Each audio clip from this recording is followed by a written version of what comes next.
우리 이제 말씀을 보도록 하겠습니다. 우리 말씀은 잠언 23장 22절의 말씀입니다.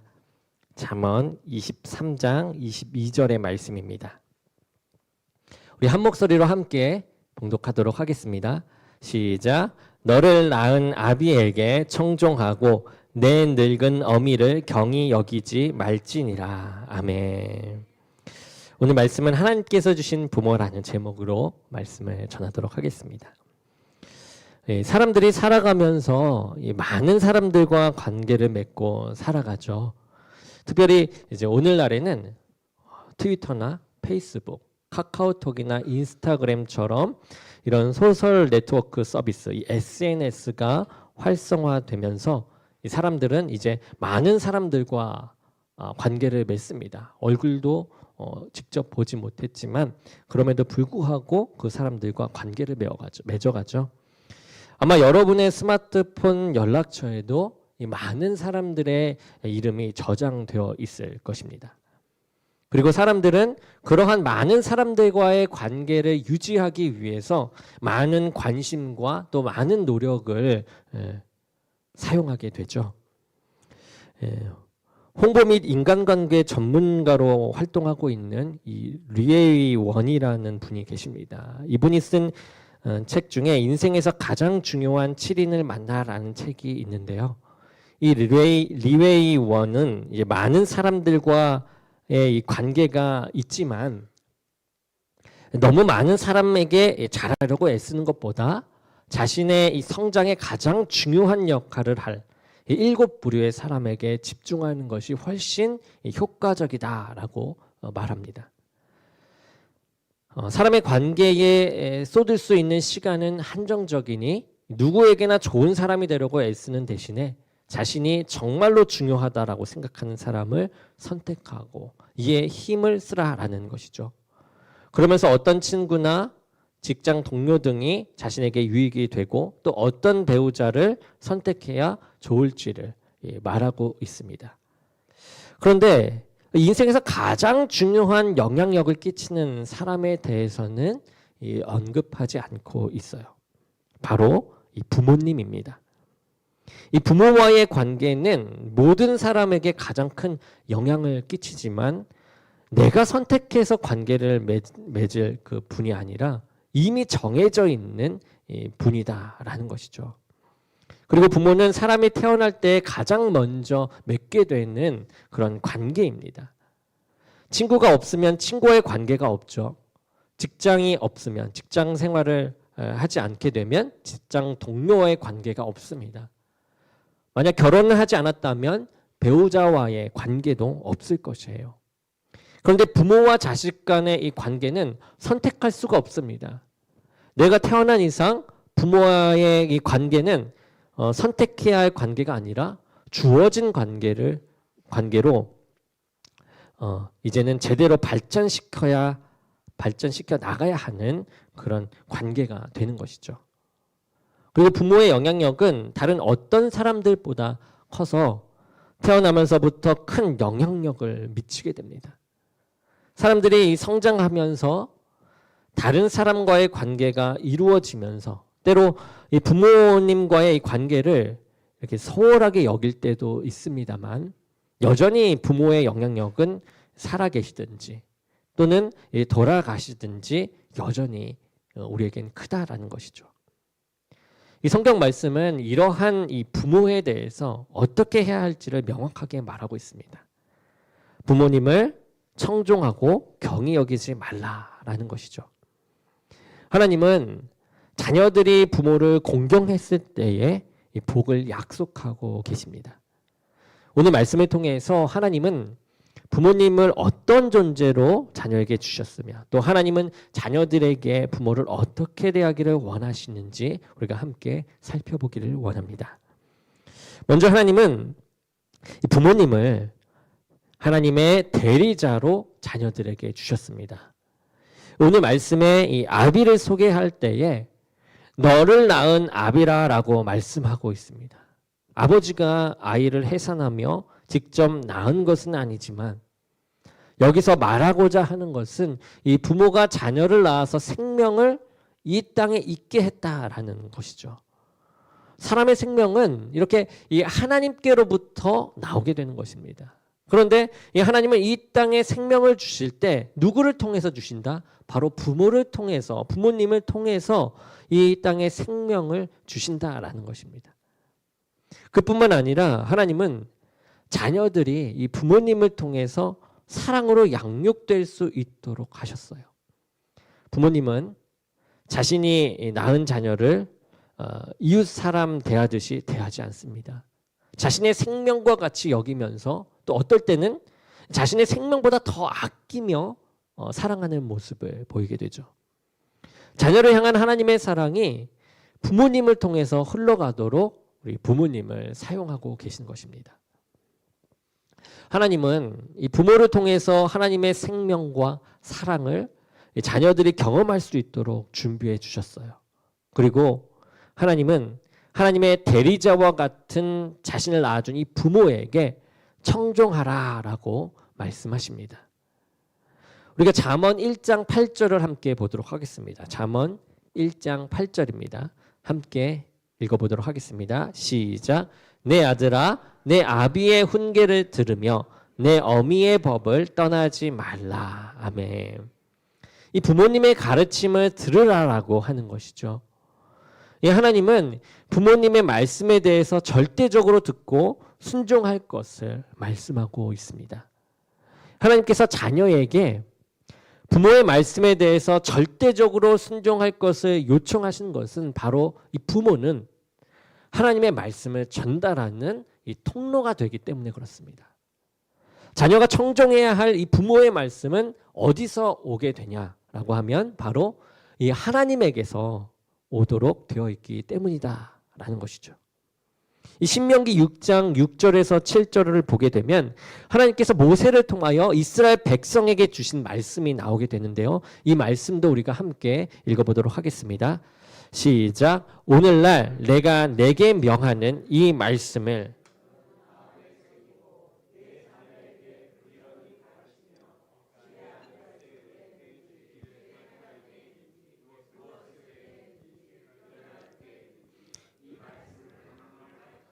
아멘.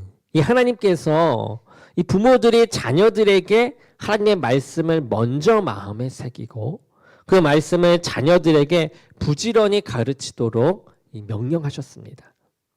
부모님들이 자녀를 양육하기 위해서 이제 여러 가지 수고를 많이 하시죠. 열심히 일하여서 그 번 돈으로 자녀들이 사회에서 성공할 수 있도록 열심히 뒷바라지를 합니다.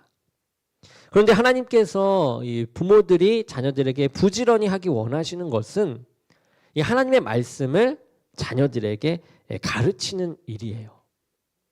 그러기 위해서 먼저 부모가 그 마음에 하나님의 말씀을 두어야 한다라고 말씀하고 계십니다. 이 하나님께서 부모가 자녀들에게 가르치기 원하시는 것은 이 세상적인 지식이나 이 부모님들의 이 생각이 아니죠.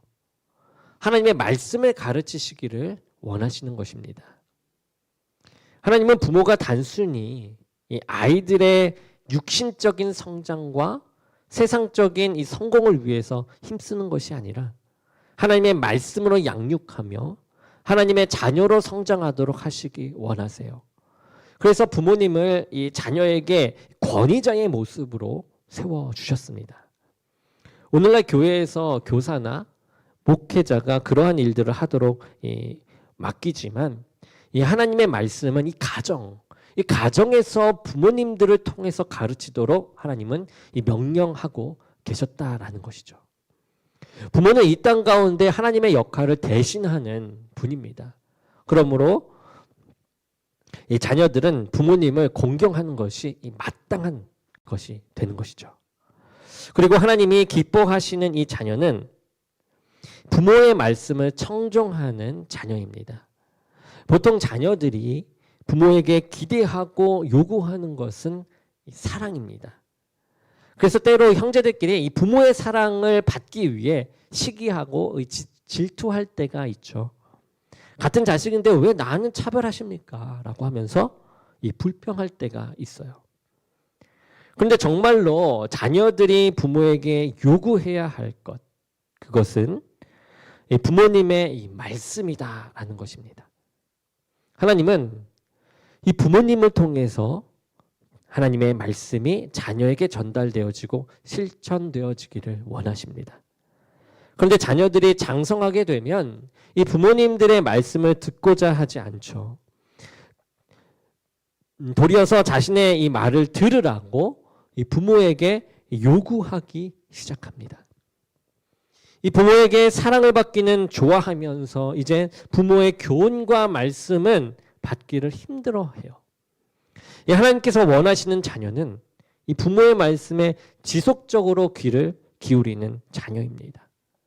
부모님께 자신의 문제를 의논하고 이 부모의 지혜를 구하는 이 자녀가 하나님께 이 복받는 복을 받게 되는 자녀인 것입니다. 성경에 보게 되면 하나님의 말씀을 청종하여 절대적으로 순종했던 인물이 나오는데 바로 그 인물은 이삭입니다. 이삭은 아버지 아브라함이 100세 때 낳은 늦둥이 아들이에요. 늦둥이를 낳으신 부모님들을 보게 되면 그 아이를 누구보다 사랑한다라는 것을 우리가 그냥 지나가면서도 보면 알 수 있게 되죠. 이 아브라함이 100세에 이삭을 낳았습니다. 얼마나 이삭이 사랑스러웠을까요? 이삭이 아버지 아브라함과 어머니 사라에게 이 엄청난 사랑을 받았을 것입니다. 그런데 이삭에게 있어서 이 아버지에 대한 충격적인 기억이 새겨집니다. 그 기억은 이 아버지가 어느 날 자기에게 오시더니 하나님께 함께 제사를 드리러 가자며 한 산으로 데리고 올라가서 생긴 일입니다. 아버지가 자신을 데리고서 3일길 걸리는 이 먼 산으로 걸어가기 시작합니다. 그리고 같이 갔던 종들은 산 밑에 있으라고 합니다. 그리고 아버지는 자신에게 번제에 쓸 나무를 짊어지고 산에 오르라라고 하죠. 이삭은 제사를 드리러 가던 도중에 이상한 것을 느끼게 된 것이죠. 그래서 아버지에게 묻습니다. 아버지, 하나님께 드릴 제물은 어디 있습니까? 그랬더니 아버지는 아들에게 뜻 모를 대답을 합니다. 하나님께서 준비해 놓으셨다라는 말이었어요. 이제 제단을 쌓은 다음에 아버지가 아들에게 말하죠. 하나님께서 받으시기 원하시는 제물은 바로 너다. 하나님께서 너를 제물로 받으시기 원하신다. 이 말씀을 들은 이 아들 이삭이 아마 그 이삭은 그 말씀을 듣기에 끔찍하고 그리고 이해할 수도 없었을 것입니다. 상상할 수도 없었던 일이 벌어진 것이죠. 그동안 그토록 자신을 사랑해 주던 아버지가 갑자기 돌변하여 자신을 죽여 하나님께 제물로 바치려고 한다라는 것이에요. 도저히 용납하기 힘들었을 것입니다. 그리고 그렇게 명령하신 하나님에 대해서는요, 더욱 이해가 안 되고 내가 알던 하나님이 그런 하나님이 아닌가? 이런 의심까지 생겼을지도 모릅니다. 그런데 이삭은요, 아버지 아브라함이 이미 하나님의 말씀대로 자신을 제사 드리고자 결단했음을 알았어요.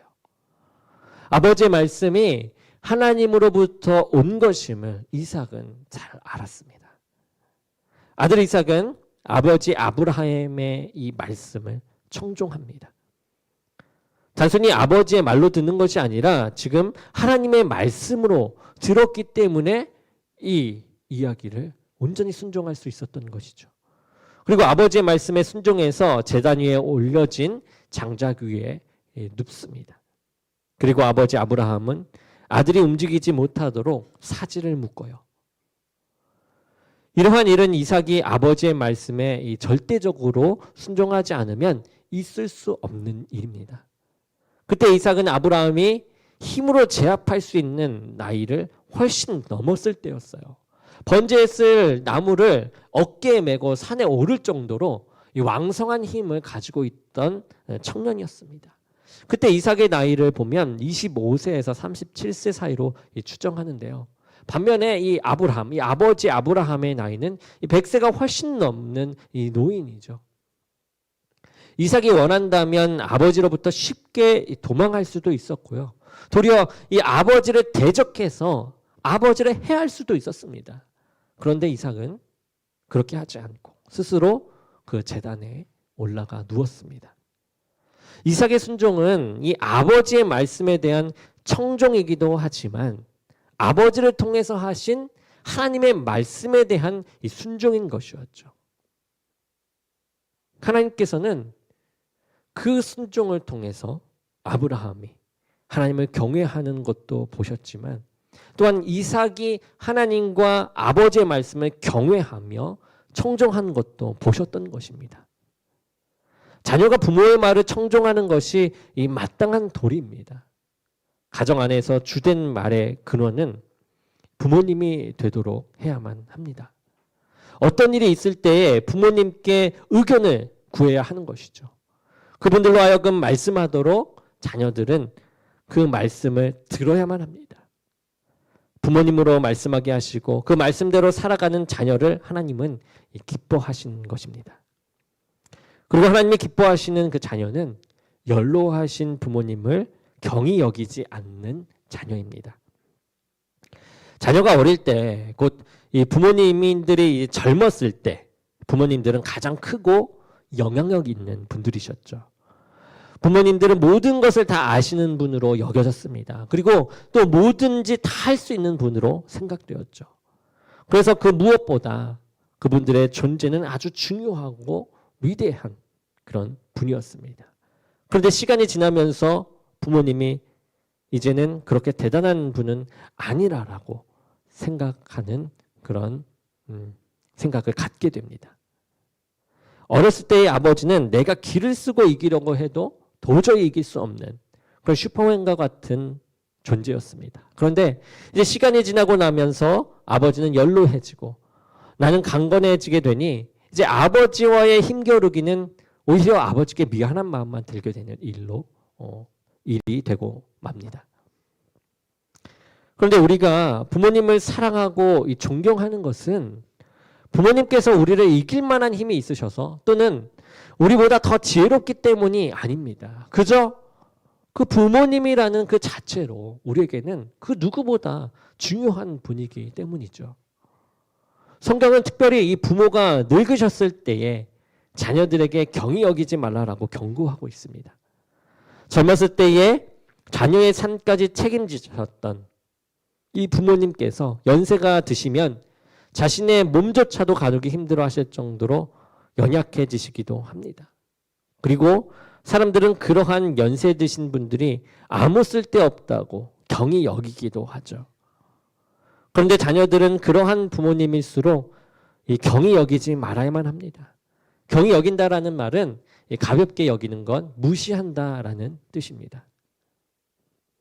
부모님은 자녀가 가장 어리석었을 때 자녀들을 경히 여기지 않으셨어요. 오히려 우리 아이는 천재일지도 모른다라는 그런 착각 속에서 잘 가르치려고 애쓰셨죠. 자녀가 힘이 없다고 자녀를 무시하지 않았습니다. 그 자녀를 도와주고 더욱 잘할 수 있도록 격려해 주셨죠. 자녀가 약하고 병들면 부모님의 사랑은 더욱 커졌습니다. 그런데 때로 이 자녀들은 이 부모님이 연로하시면 짐된 존재로 여기기 쉽습니다. 스마트폰의 이 기능을 가르쳐 드려도 자꾸 잊어버리고 다시 묻는 부모에게 타박을 주기 십상입니다.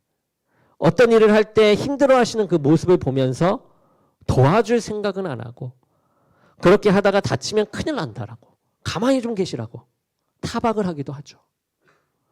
하나님은 부모님이 늙으셔도 자녀에게만큼은 경히 여김을 받지 말아야 된다라고 말씀하십니다. 그분을 중요하게 여기며 공경하기를 명령하고 계신 것이죠. 그리고 비록 연로하신 부모님은 과거처럼 자녀를 돕고 양육할 수 있는 능력이 없을 수 있지만 부모를 공경하는 그 자녀를 하나님이 부모님을 대신해서 복 주시고 잘 되게 해 주시겠다고 말씀하고 있습니다. 부모를 잘 공양하고 공경하는 것은 이제 하나님의 후원을 받는 복된 일이 된 것이죠. 말씀을 정리하겠습니다. 신명기 5장 16절 말씀입니다. 우리 함께 읽어보도록 하겠습니다. 시작. 너는 너의 하나님 여호와의 명한 대로 내 부모를 공경하라.